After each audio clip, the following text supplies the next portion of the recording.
Assalamualaikum warahmatullahi wabarakatuh. Saya Mutia Alina Arafah dengan NIM 091110002011 dari jurusan Teknik Informatika Universitas Sriwijaya. Kali ini saya akan menjelaskan mengenai Java Networking. Video ini merupakan video kedua dari rangkaian video mengenai soket. Namun di video ini akan lebih fokus pada membuat aplikasi chat client server GUI. Baiklah, jadi di video sebelumnya kita sudah membahas tentang soket pada Java, juga mengenai client dan server. Jadi pada video kali ini akan dijelaskan sedikit mengenai contoh program chat dengan GUI menggunakan NetBeans. Bahasa yang digunakan tentu saja masih menggunakan Java, dan konsep di sini yang akan digunakan adalah konsep client server. Mari kita buka NetBeans.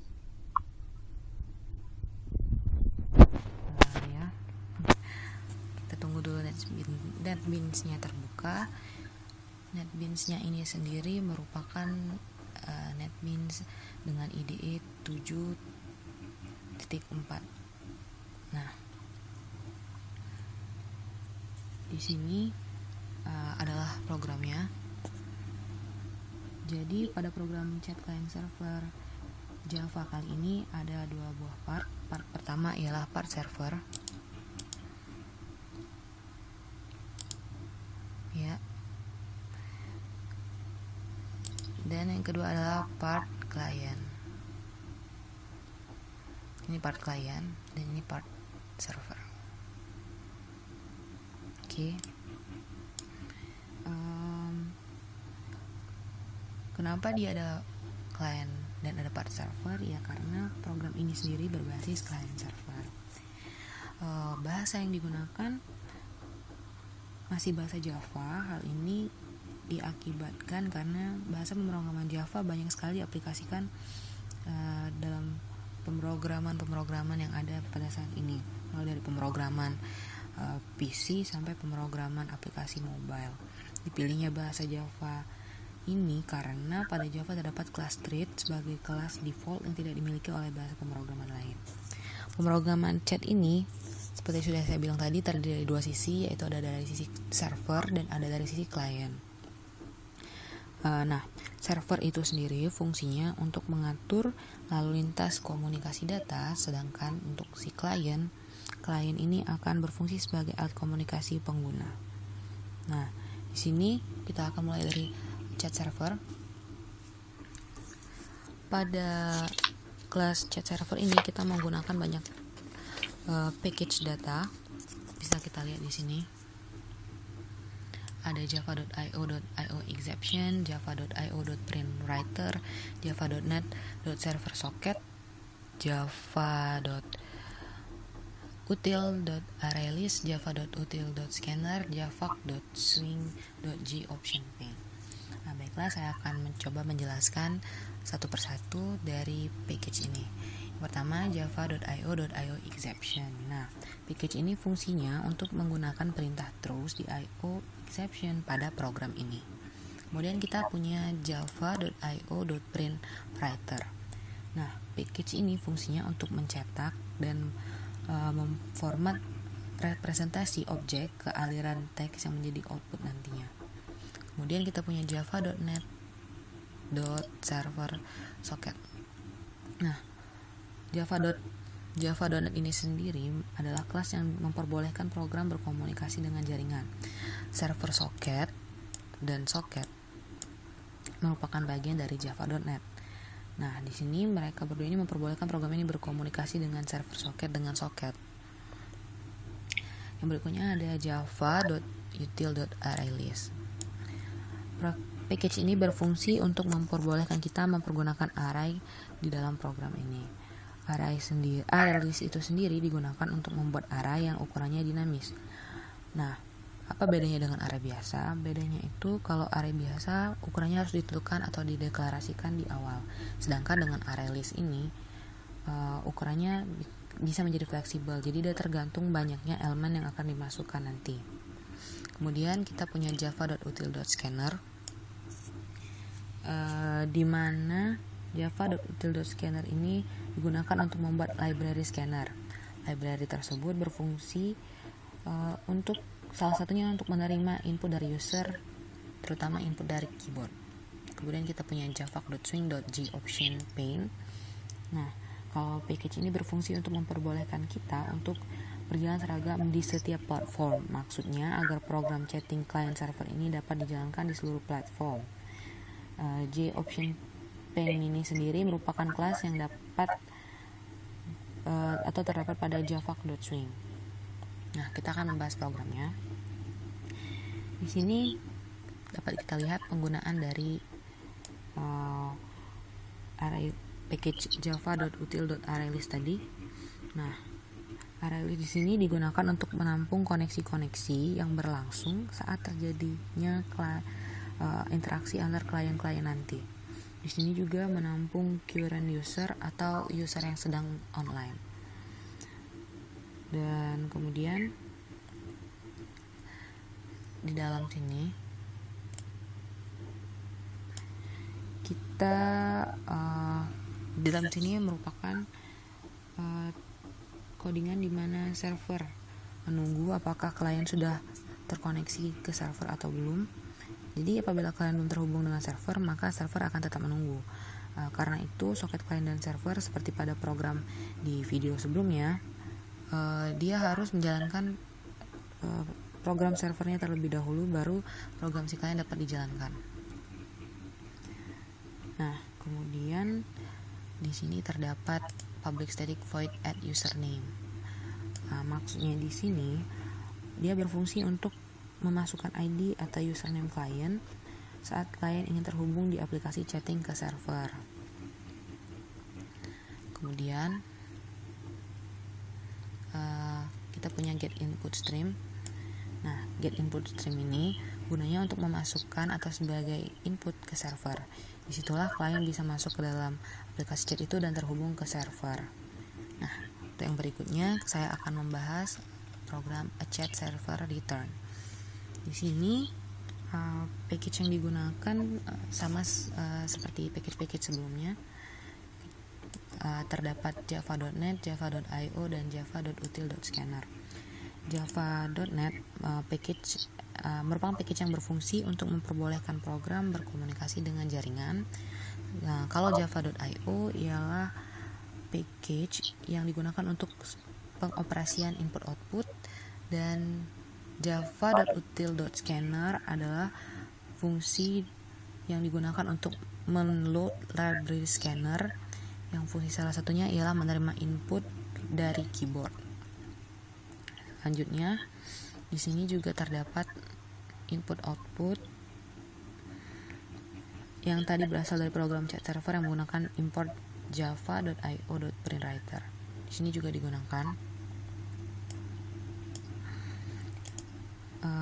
Di sini juga terdapat kondisi pengulangan, di mana kondisi pengulangan ini merupakan pengulangan koneksi yang memberitahukan apakah klien masih terhubung atau sudah terputus dari server waktu melakukan chatting pada aplikasi ini. Dan juga di sini masih terdapat get input stream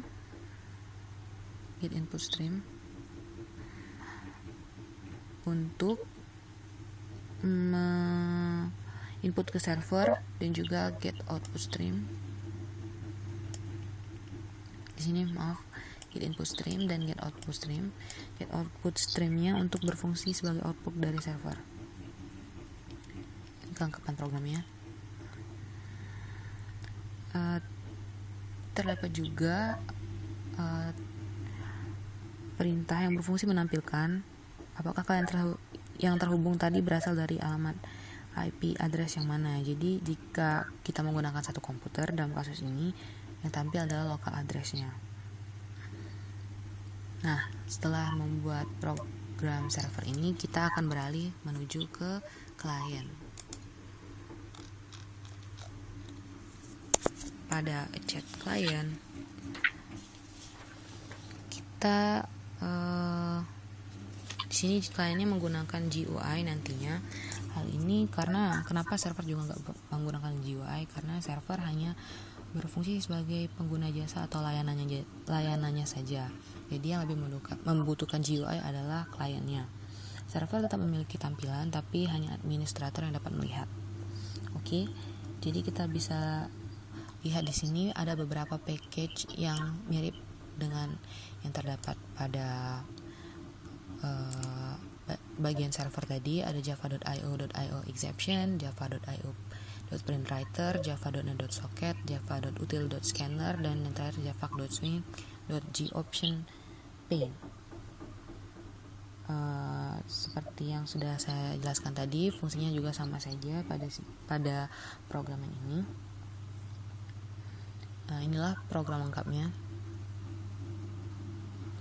Di sini dia tetap menggunakan get input stream dan get output stream. Tetap input ialah fungsinya untuk berguna untuk menginput ke server, dan output stream untuk output dari server. Di sini juga sudah mulai muncul beberapa kata GUI atau GUI. Nah, kelas yang ini di sini sendiri fungsi ini yaitu berfungsi pada saat klien tidak terhubung dengan chat server. Ini untuk mengecek stream, dan ini gimana keadaan ketika pesan dari klien sampai atau diterima. Dan ini keadaan di mana pesan sudah terkirim. Sekarang kita akan masuk ke GUI-nya. Oke, ini adalah GUI-nya. Kita bisa tekan bagian desain, kita bisa lihat desainnya di sini. Di sini Anda bisa menambahkan tombol-tombol yang Anda inginkan. Begitu juga di sini ada beberapa properties yang bisa Anda ubah. Kalau Anda klik tombolnya, dia akan masuk ke arah coding sesuai dengan tombol yang Anda klik tadi. Kalau Anda ingin melihat secara langsung secara keseluruhan, Anda tinggal ganti ke search dan dia akan menampilkan semuanya. Di sini terdapat java.awt dan javax.swing.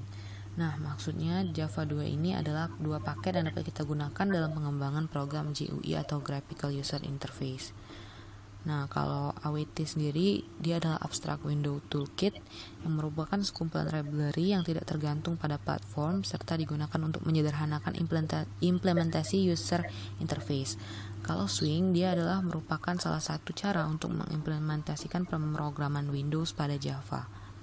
Bedanya antara Swing dengan AWT tadi adalah bentuk komponen dari kelas Swing yang sama bentuknya pada semua sistem operasi.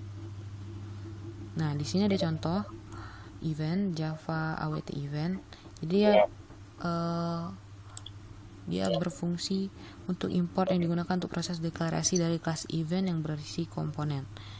Jadi kalau Swing itu merupakan koleksi komponen GUI yang berjalan secara seragam di setiap platform yang mendukung Java Virtual Machine, dan secara keseluruhan komponen Swing ditulis dalam Java. Oke. Kita bisa lihat sampai bawah, codingnya cukup panjang,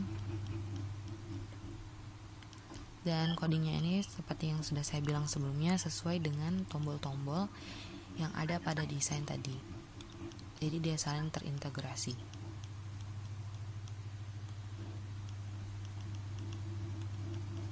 Ya, dan ini merupakan deklarasi yang akan secara otomatis muncul. Kita tidak perlu mengubahnya lagi. Baiklah, kita akan coba menjalankan program ini. Sama seperti program sebelumnya, yang kita perlukan ialah merun server terlebih dahulu. Kita pilih server, di kanan, kemudian kita run file. Maaf, saya tadi belum mengeluarkan. Baiklah, kita akan coba keluarkan dulu. Kemudian kita run file. Kita lihat sukses.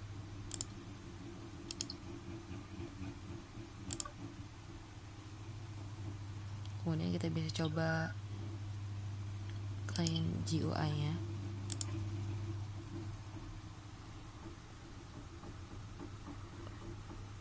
Ya, kita tunggu sebentar dan kemudian dia akan muncul jendela untuk chat tadi. Kita akan coba dengan nama A.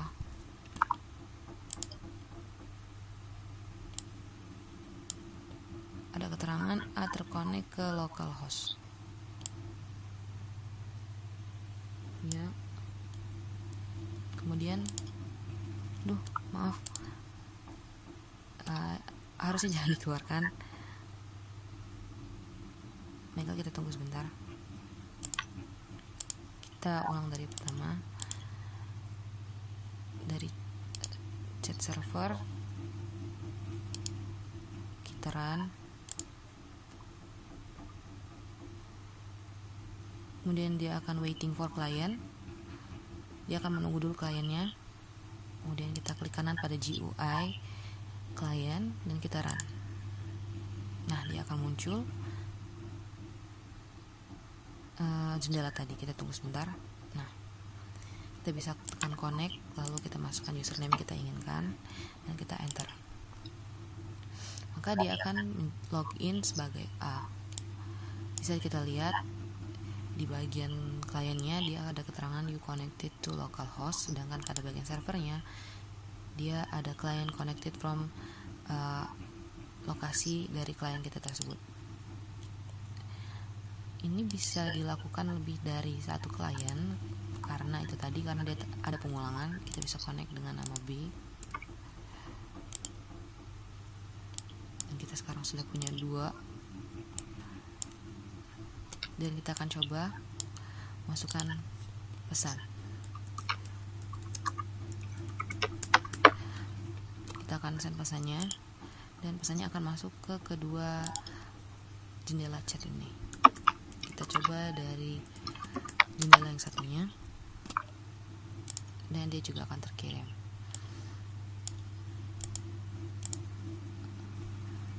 Lihat di server keterangannya lengkap. Kemudian jika Anda mendiskonekkannya,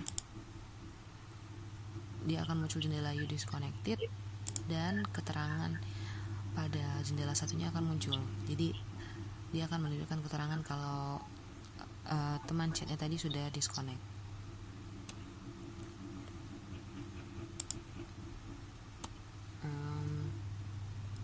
Dan kita disconnectkan keseluruhan. Oke, itu saja sedikit penjelasan mengenai program chat client server ini. Semoga dapat bermanfaat dan semoga dapat dicoba masing-masing. Terima kasih. Wassalamualaikum warahmatullahi wabarakatuh.